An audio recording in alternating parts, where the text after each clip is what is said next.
नमस्कार, आपका फिर से स्वागत है। मैं तृप्ति हमारे news bulletin to positive news में। इस आपाधापी के माहौल में हमें जो चीज़ सबसे ज़्यादा आकर्षित करती है वो है मन की शांति और सकारात्मक चिंतन। और हमारा इस न्यूज़ बुलेटिन में आपको सकारात्मक चिंतन के साथ साथ तन और मन को कैसे स्वस्थ रखें इसकी भी शिक्षा प्रदान करता है, क्योंकि आपदा के समय सबसे ज़्यादा ज़रूरी होता है मन का शांत होना। और मन को शांत कैसे रखें उसका ज्ञान दिया महान दार्शनिक समाज सुधारक सिखों के आदि गुरु गुरु नानक देव जी ने। और इस सप्ताह आदि गुरु गुरु नानक जी की पुण्यतिथि थी और उनकी पुण्यतिथि पर उन्हें पॉजिटिव न्यूज़ की तरफ से सत सत नमन। दर्शकों, आपको पता ही होगा, टाइम्स मैगजीन हर साल 100 प्रभावशाली लीडर की सूची जारी करता है। इस सूची में हमारे माननीय प्रधानमंत्री श्री नरेंद्र मोदी जी डोनाल्ड ट्रंप और कमला हैरिस से भी ऊपर है। वे दुनिया में सबसे प्रभावशाली सूची में 12वें नंबर पर है। आप सभी मोबाइल पर कर सकेंगे माता वैष्णो देवी के दर्शन। नवरात्रि में लॉन्च होगा खास ऐप इस साल पहले नवरात्रि पर। माता वैष्णो देवी के साइन बोर्ड अपने करोड़ों भक्तों को एक बड़ा तोहफा देने जा रही है, जिसके ज़रिए भक्त माता की आरती और उनके दर्शन कर सकते हैं अपने ही मोबाइल पर। इस मोबाइल एप्लीकेशन को भक्तों के लिए पहले नवरात्रि यानी 17 अक्टूबर को पेश किया जाएगा।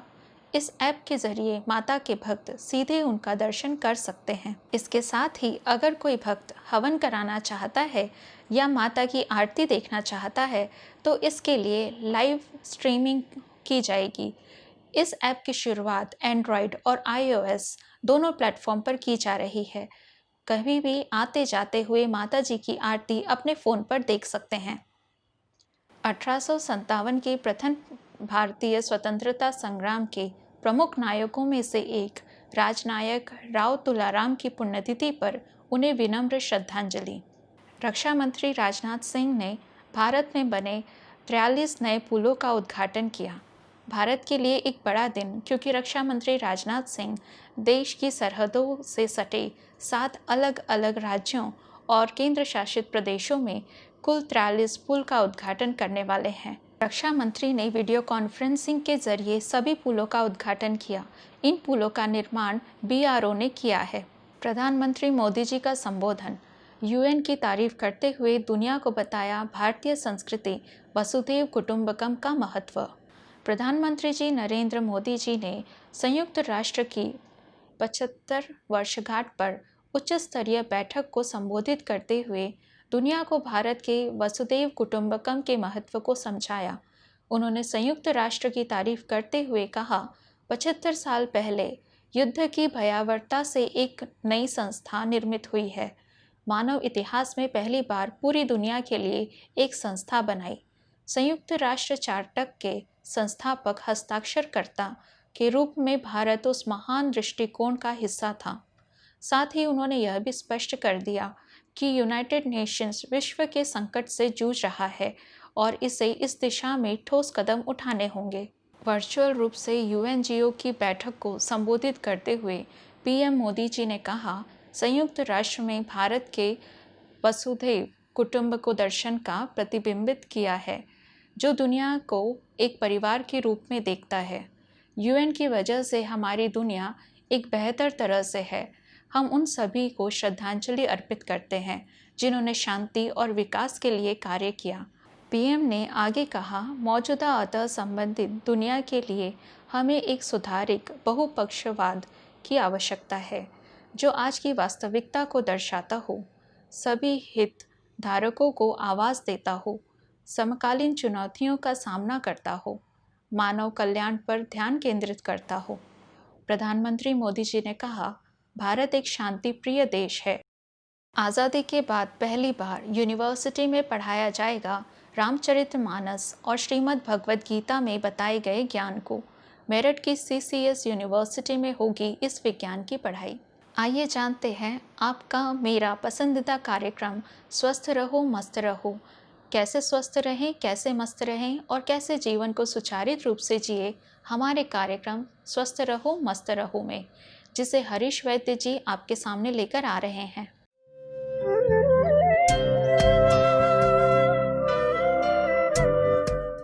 वंदे मातरम। ओम शांति। कुछ प्रश्न ऐसे आए हैं जो जलन के बारे में हैं। जिन लोगों को पेट में और यूरिन में जलन होती है, पैरों के तलों में जलन होती है, पूछा है कई लोगों ने कि इसके लिए घरघराऊ प्रयोग क्या करें। लिख लो, बहुत मज़ेदार है ये। अक्सर प्रयोग है, निश्चित रूप से परिणाम मिलेंगे। जिनको पेट में जलन होती है, यूरिन में जलन होती है, पेशाब में जिसको कहते हैं जलन, तलों में जलन होती है, पूरे शरीर में जलन होती है, उन लोगों ने 120 ग्राम से 150 ग्राम लौकी ले लेने की, लौकी जिसको दूधी कहते हैं, उसमें 10 से 15 ग्राम हरा धनिया डाल देना है और 15 ग्राम मिश्री डाल देनी है। पीले रंग की जो मिश्री आती है वो। डायबिटीज़ अगर है तो मिश्री का प्रयोग न करें। इसको मिक्सर में घुमा लो और 3 से 5 मिनट के अंदर जो रस निकले वो पी जाओ। पानी डाल के उसको थोड़ा डाइल्यूट कर देना। आधा रस आधा पानी इस प्रकार से पी लेना। सुबह शाम 2 दिन, सुबह शाम 2 टाइम पी लेना। निश्चित रूप से आपको तत्काल ही 1-2 ही दिन में जो पुरानी समस्या है उसमें आपको 1-2 दिन में राहत मिलना शुरू हो ही जाएगी और बहुत जल्दी ऐसा समय आएगा जब ये जलन आपकी समाप्त हो जाएगी। फिर से एक बार बोल देता हूँ, 100 से 120 ग्राम 150 ग्राम तक लौकी ले लो, 10 से 15 ग्राम हरा धनिया ले लो और पीले रंग की मिश्री ले लो। उसको मिक्सर में घुमा के उसमें थोड़ा पानी डाल के फिर बाद में छान के पी लेना और सुबह शाम दोनों टाइम पीना। भोजन के आधे घंटे पहले पीना। निश्चित रूप से आपको इसके परिणाम मिलेंगे। यूरिन की जलन आपकी बंद हो जाएगी, तलों की जलन बंद हो जाएगी, पूरे शरीर का दाह आपका समाप्त हो जाएगा। इसके लिए केवल ध्यान रखना, अदरक बंद कर देना, लहसुन बंद कर देना, सबूत मेथी दाना बंद कर देना, कोबीज बंद कर देना और दूध बंद कर देना। बस चमत्कारिक रूप से आपको फ़ायदे होंगे। कोरोना के संबंधित अगर कोई उबाल के पीने वाले रस ले रहे हो तो बंद कर देना। सौंठ, लिंडी पीपर, मिर्च, काली मिर्च, इसको जो बोलते हैं वो थोड़े दिन के लिए बंद कर देना। मस्त रिजल्ट मिलेंगे। ये पूरा श्रेय मैं भगवान शिव के चरणों में अर्पित करना चाहता हूँ। अस्तु। वंदे मातरम। देखा दर्शकों, स्वस्थ कैसे रहना है और मस्त कैसे। हम स्वस्थ रहेंगे तो हमारा परिवार भी स्वस्थ रहेगा। चलिए चलते हैं आध्यात्मिक चिंतन की ओर और जानते हैं हम अपने जीवन में क्या करें।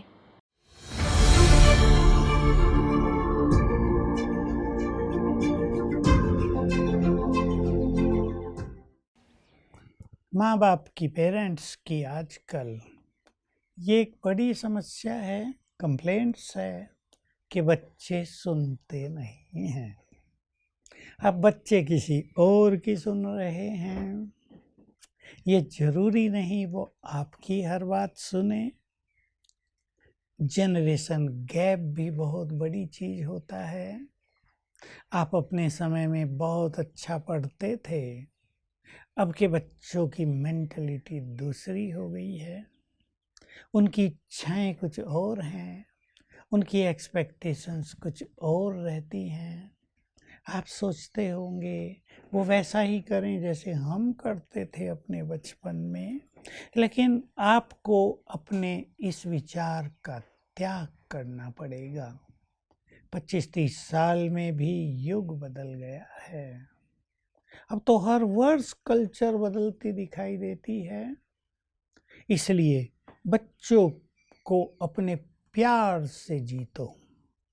आपके अंदर इतने वाइब्रेशंस सुंदर हों कि आपकी बातें सुनकर बच्चों को लगे कि मम्मी पापा ठीक कह रहे हैं, हमें यही करना चाहिए। लेकिन यदि आप केवल आदेश करते हैं, क्योंकि माँ बाप को रहता ही है ये मेरे बच्चे हैं, इन्हें मेरी सुननी ही चाहिए, ये नहीं पढ़ेंगे तो इनका भविष्य कैसा होगा, बड़ी नेचुरल बात है। लेकिन ये अधिकार आजकल, इसमें ईगो छिपा रहता है और ये बच्चों के ईगो को भी बढ़ावा देता है। बड़ी सूक्ष्म गति हो गई है। एक समय था माँ बाप के बच्चे आज्ञाकारी होते थे। जो माँ बाप ने कहा सम्मान देते थे उनकी बात को। लेकिन युग बदल चुका है। अब माँ बाप आपको अपने बच्चों को सम्मान देना होगा। तो उन्हें अपने प्यार और सम्मान में लेकर बहुत कल्याण की भावना से अच्छी बातें कहेंगे तो बच्चे अवश्य सुनेंगे। और ये एक सूक्ष्म चीज पर और निर्भर करता है। हमने यदि एक दूसरे की बात सुनी है जीवन में, तो हमारी बात भी दूसरे सुनते हैं। यदि हमने भी दूसरों को इग्नोर किया है, यदि हमने भी किसी की नहीं सुनी, तो हमारे बोल में वो वाइब्रेशंस ही नहीं होते कि दूसरे हमारी बात भी सुने।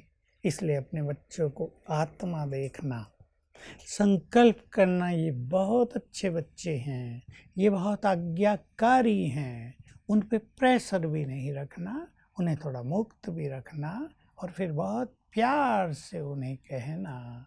तो हमें पूर्ण विश्वास है वे आपकी हर सुंदर बात को सुनेंगे और ये समस्या समाप्त हो जाएगी। क्या करें? तो आपने देख लिया ना हमारा कार्यक्रम कि ऐसे सिचुएशन में हमें क्या करना चाहिए। चलिए देखते हैं मेरा और आपका कार्यक्रम कल की बात।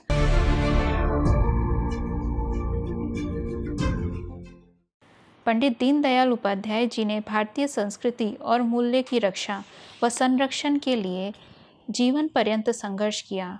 एक उत्कृष्ट संगठनकर्ता के रूप में दीनदयाल जी ने जो वैकल्पिक राजनीति की नींव रखी, वो आज देश के गरीब, वंचित व शोषित वर्ग को विकास की मुख्य धारा में लाने का काम कर रही है। एक बार वियतनाम के राष्ट्रपति हो ची मिन भारत आए थे। भारतीय मंत्रियों के साथ हुई मीटिंग में उन्होंने पूछा, आप लोग क्या करते हैं? इन लोगों ने कहा, हम लोग राजनीति करते हैं। वे समझ नहीं सके इस उत्तर को। उन्होंने दोबारा पूछा, मेरा मतलब आपका पेशा क्या है? इन लोगों ने कहा, राजनीति ही हमारा पेशा है। हो ची मिन तनिक झुंझलाकर बोला, शायद आप लोग मेरा मतलब नहीं समझ रहे।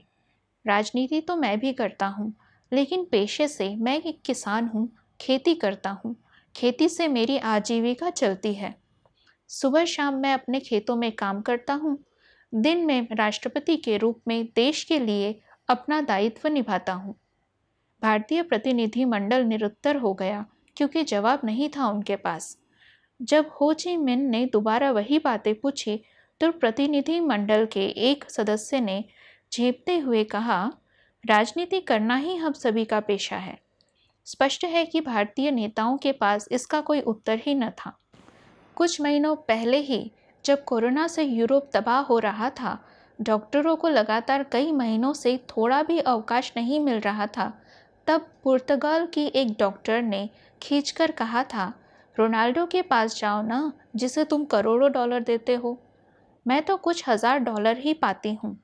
मेरा दृढ़ विचार है कि जिस देश में युवा छात्रों के आदर्श वैज्ञानिक, शोधार्थी, शिक्षा शास्त्री आदि न होकर अभिनेता, राजनेता और खिलाड़ी होंगे, उनकी स्वयं की आर्थिक उन्नति भले ही हो जाए, देश की उन्नति कभी नहीं होगी।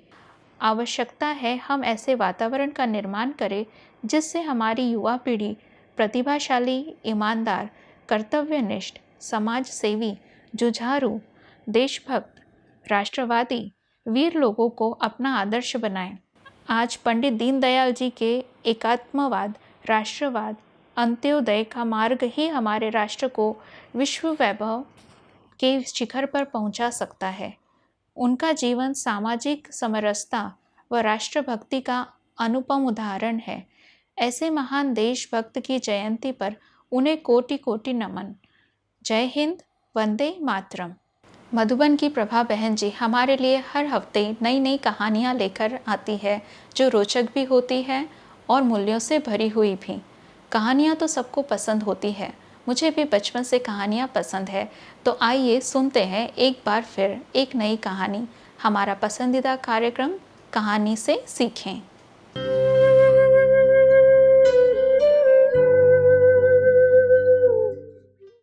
कहा जाता है आज इंसान भगवान से दूर होते जा रहा है। कारण क्या है? लोभ। कारण क्या है? कहीं ना कहीं प्रतिस्पर्धा। जब तक इंसान लोभ, प्रतिस्पर्धा, ईर्ष्या का जीवन जीते रहेगा, वो कभी भी सुखी नहीं हो सकता, कभी भी परमात्मा को प्राप्त नहीं कर सकता।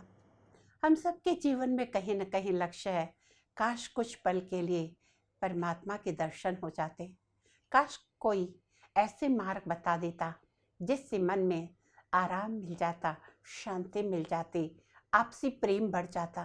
क्यों नहीं हो रहा ऐसा?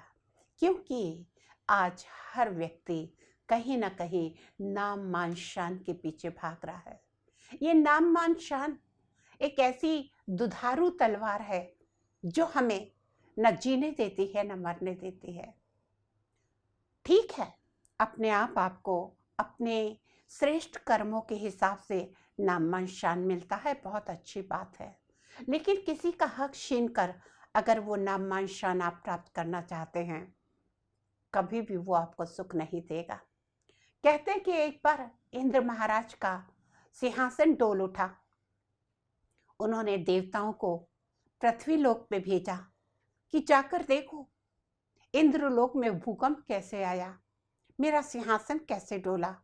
देवी देवताएं धरा पर आए और चारों तरफ जब उन्होंने देखा तो उन्हें पता चला एक योगी आत्मा कई वर्षों से परमात्मा की याद में ध्यान मग्न है, कई वर्षों से वो तपस्या कर रहे हैं, और अगर वो ऋषि मुनि 6 महीने और तपस्या कर लेंगे तो इंद्र का सिंहासन उस व्यक्ति को मिल जाएगा। देवी देवताओं ने जाकर भगवान से कहा, भगवान, एक व्यक्ति ने इतनी तपस्या कर ली है परमात्मा की कि 6 माह अगर उसने और इसी तरह से तपस्या कर ली तो आपका सिंहासन उसे मिलेगा। आज के ज़माने में तो इंसान को अपनी कुर्सी की फिक्र होती है, वो तो इंद्र का सिंहासन था। इंद्र सोचने लगे क्या किया जाए, और इंद्र महाराज ने एक ब्राह्मण का रूप धारण कर नीचे आए और जहां वो तपस्या कर रहे थे उनके पास आकर प्रणाम किया। वो तो ध्यानमग्न थे। दूसरी बार कहा, हे ऋषि देव, मैं आपको प्रणाम करता हूँ। धीरे से ऋषि ने आंखें खोली। तीसरी बार कहा, हे ऋषिवर, मैं आपको प्रणाम करता हूँ। ऋषि ने पूछा, क्या चाहते हो? कहा, हे ऋषिवर, मैं ब्राह्मण हूँ, भटक गया हूँ जंगल में, बहुत जोर की प्यास लगी है। मेरे पास एक ये सोने की तलवार है जो किसी और की अमानत है, इसे लेकर मैं नहीं घूमना चाहता। कोई चोर डकैत मिल गया और उसने छीन ली तो अमानत में खयानत हो जाएगी, मुझ पर बड़ा पाप लगेगा। कृपया करके ये तलवार मैं आपके पास रख के जाता हूँ, आप कुछ देर इस तलवार की निगरानी करें, मैं पानी पी कर आऊँगा और ये तलवार लेकर चला जाऊँगा। ऋषि मुनियों में तो दया, क्षमा, करुणा की भावना होती है। उन्होंने कहा, ठीक है। इंद्र महाराज चले गए। 5 मिनट पानी पीकर आके कहने की, 5 मिनट, 10 मिनट, घंटे, 2 घंटे, 24 घंटे, 2 दिन, 4 दिन, 6 दिन, 8 दिन, महीना, 2 महीना, 3 महीना, 4 महीना, 5 महीना, 6 महीना बीत गया। इंद्र महाराज लौट कर नहीं आए और उस ऋषि की पूरी दृष्टि उस सोने की तलवार पर ही टिकी रही, कोई ले ना जाए। यानी उनका कहीं ना कहीं तपस्या भंग हो गई और इंद्र महाराज ने अपना सिंहासन बचा लिया।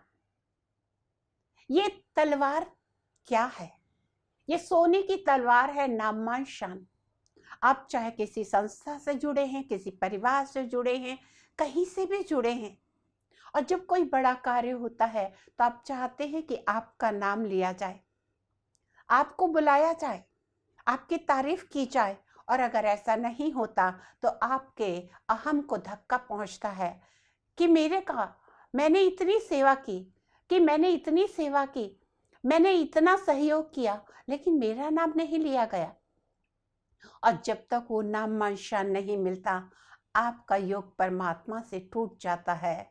ये नाम मान शान ही सोने की तलवार है। जैसे उस ऋषि मुनि को इंद्र का सिंहासन मिलने वाला था, हम सबको भी भविष्य में आने वाली सतयुग की दुनिया में राज्य भाग मिलने वाला है। लेकिन आज की इस दुनिया में कहीं ना कहीं हम नाम मान शान के पीछे इतने दौड़ रहे हैं कि ईश्वर के लिए, ध्यान के लिए, साधना के लिए, त्याग तपस्या के लिए हमारे पास बिल्कुल समय नहीं है। अगर समय है तो सिर्फ मेरा नाम हो, मेरा शान हो, सिर्फ मेरा मान होना चाहिए, शान होना चाहिए, लोग मुझे जानना चाहिए। और ये नाम मान शान की तलवार हमें परमात्मा से दूर करके आने वाली सतयुगी दुनिया से, राज्य भाग से हमें दूर कर रही है।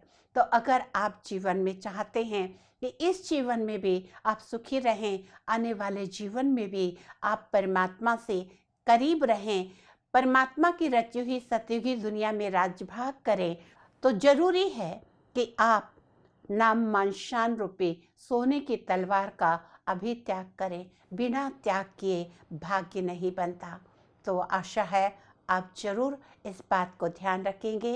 ये सोने की तलवार को कुछ समय के लिए, ये दुनिया के कुछ दिन बाकी है, कुछ दिन के लिए छोड़ दें और अपनी प्रीत परमात्मा से जोड़ दें, ताकि उसकी शक्ति मिलकर आने वाली दुनिया में आप भी राजभाग प्राप्त कर सकें। तो दर्शकों, हमारा पॉजिटिव न्यूज़ आपको ज़रूर पसंद आया होगा।